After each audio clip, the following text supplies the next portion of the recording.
Welcome to my channel. My name is Amy Fewell from the Fewell Homestead. I am a homesteading mama, wife, author, blogger, YouTuber, podcaster, and I have a co-host with me today. He's over here eating an apple and he's not very interested in what I'm doing. So now it's a great time for me to make this video.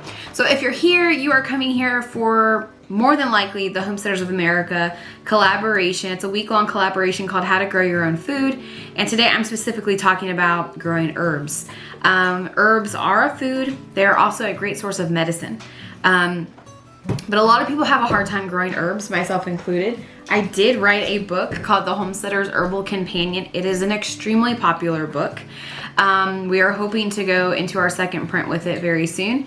And it lays out herbalism for you, whether you're just doing herbs for food or medicine or just because you like pretty things. It really goes much further in depth than I'm going to go today. But I wanted to give you some tips on starting your herb garden and how to make it successful. So make sure you click that subscribe button, hit the bell notification so that you can get notified of more videos when we post them, and we are going to get started. Now it is rainy and dreary outside today. I was actually going to take you outside and show you some of my herbs that are growing back. Some perennial herbs that are growing. Perennial means that they grow back every year if they're not, destroyed in the winter months. Annual means that you have to plant them every year, but most herbs are perennial, you're gonna find, especially if grown in the right conditions. So first of all, before you get overwhelmed, you need to consider, why are you growing herbs? Are you growing herbs for medicine? Are you growing herbs for food and culinary purposes? Or are you growing herbs for both? Either is fine or all of the above. I do all of the things. So you need to choose 3 to 5 things that you really want to focus on for your family and homestead though. So what are your reasonings behind growing herbs, if you have a reason? Or you might just be like, I'm gonna throw some herbs in and I'm just gonna figure it out later. That's fine. But if you can figure out why you're growing herbs, it's gonna help you choose your plants better. So for example, if you are wanting to become more self-sufficient away from our healthcare system, then you would plant things like yarrow, echinacea, astragalus, toothache plant, things that you could use that have health issues that might arise, that would deter you from having to go to the doctor as frequently as most people do. Once you have decided what your reasonings are, then you need to consider your hardiness zone. We have hardiness zones across the nation and beyond, and we call them microclimates. You may be in one microclimate, you may be between 2 microclimates. So keep in mind that that is something that you need to figure out before you plant anything, to even see if planting that plant in your area is possible. Next, you need to prepare the spaces that you're gonna plant your herbs in. Now, I actually recommend to people that they start growing herbs in pots to see how they do with growing herbs, and they're movable, so you can move them with the sun, or you can just plant them on a patio. Anybody can grow herbs, probably more easier than vegetables, but think of the spaces and methods that you want to grow. Are you going to grow on your back deck in pots? Are you going to grow in flower beds? One of my favorite ways to grow herbs is in flower beds, because you can mingle them up among your flowers. A lot of herbs are flowering, like echinacea and black-eyed Susan, which is part of the Echinacea family. What are you looking at? Different things are flowering, comfrey. So I really enjoy doing my flower beds with herbs in them as well. Or you can just plant them in your garden. Whatever method you have, none of them are wrong, and you're gonna be able to grow herbs anywhere. So how do you choose which plants you want to plant? It's kind of up to you, but let me tell you the plants that I make sure I plant on a regular basis. So the first plant that I like to grow is oregano. Now, oregano will spread, so keep that in mind when you, Thank you.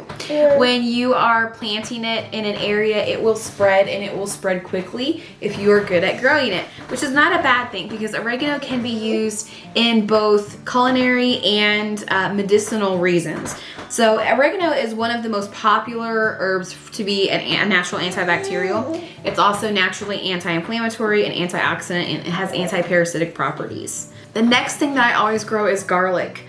We use a lot of garlic in our cooking, but our garlic is one of the best known antibacterials and kind of works like an antibiotic as well. So for things like pneumonia, which is a common issue with people, especially during crisis times, garlic and eating garlic really does help with getting rid of and preventing those bacterial issues. The next herb that I like to grow is thyme. Thyme is actually one of my favorite herbs. I love the smell of thyme. I love to cook with thyme. I put thyme in everything. Thyme and oregano are often used together in culinary dishes, but thyme is mostly used as a respiratory herb. It's also great for digestive issues, and it's great in cough syrups as well.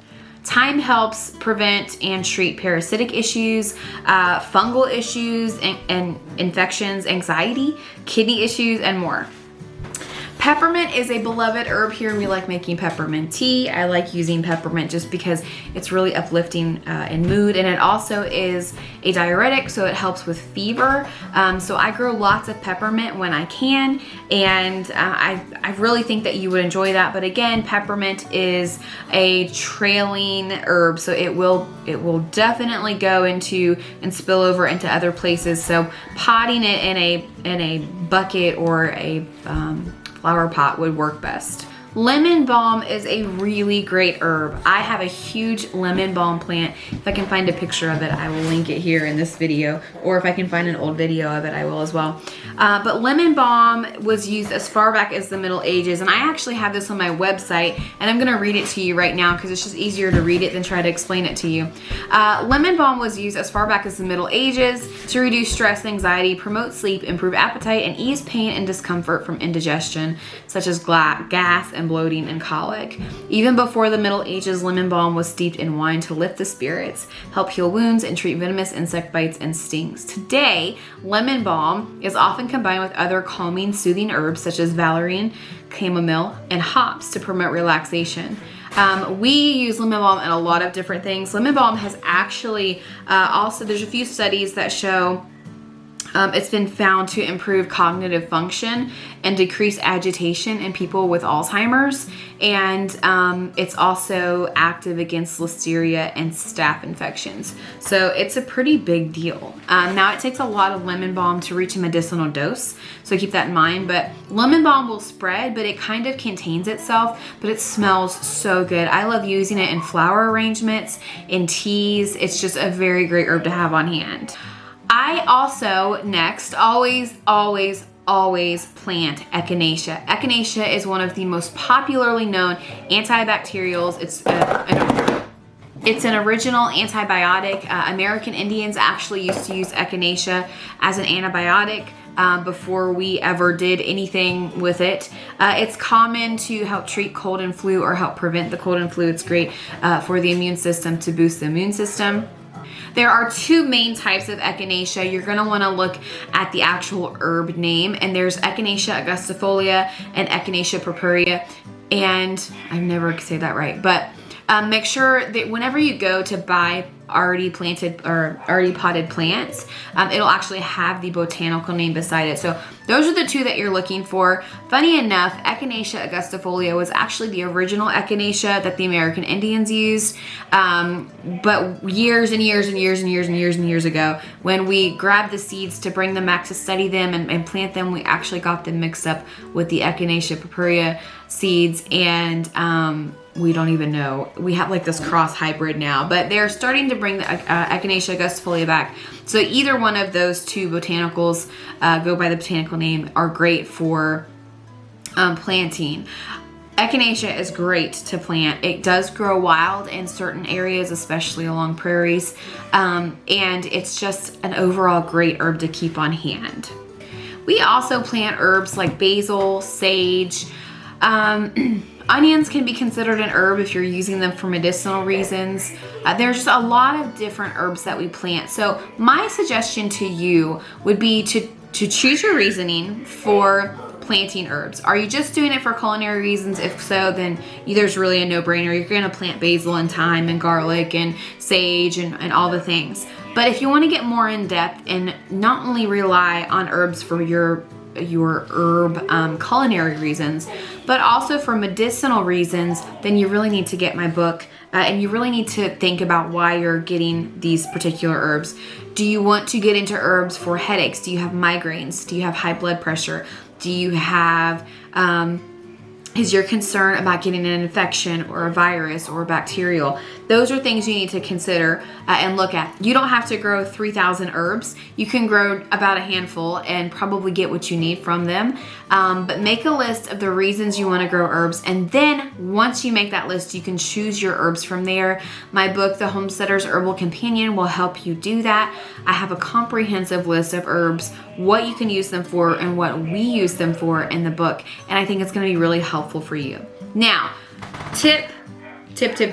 If you are just getting started in herbs, buy pre-grown plants. Herb seeds are extremely hard to plant and germinate and grow to full maturity. You really need a greenhouse setup. You really need heat pads and things like that. Herbs can just be difficult to grow. I do have some success with direct sowing herb seeds, so you can try that. But just keep in mind, until you master gardening, if you buy the herb plants, you're fine. You're good to go. In fact, most of those herb plants are going to come back every year if you take care of them throughout the year. So you might not even have to worry about buying seeds and planting them after the first or second year. I love herbalism. I love herbs. It is one of my greatest passions, which is why I wrote my book. But it can be overwhelming, and it doesn't have to be. I promise you it doesn't have to be. It can be very fun and informational and educational and not scary at all. In fact, most of the herbs that we use can also be used in culinary dishes, and it would take a very high level dosage of these herbs to actually even equal a medicinal dosage. We do this mostly by making tinctures and syrups and different decoctions and teas, and that's how we have herbs medicinally. But you can also place all of these herbs, any of them, into dishes and get the effects of herbs throughout your entire day, every day, for your entire life. And it would be very helpful that way as well. So I hope you enjoyed this video. I hope I didn't ramble too long. I hope the baby wasn't too loud, but it's real life homesteading over here. That's what I always say. I should have named the channel Real Life Homesteading.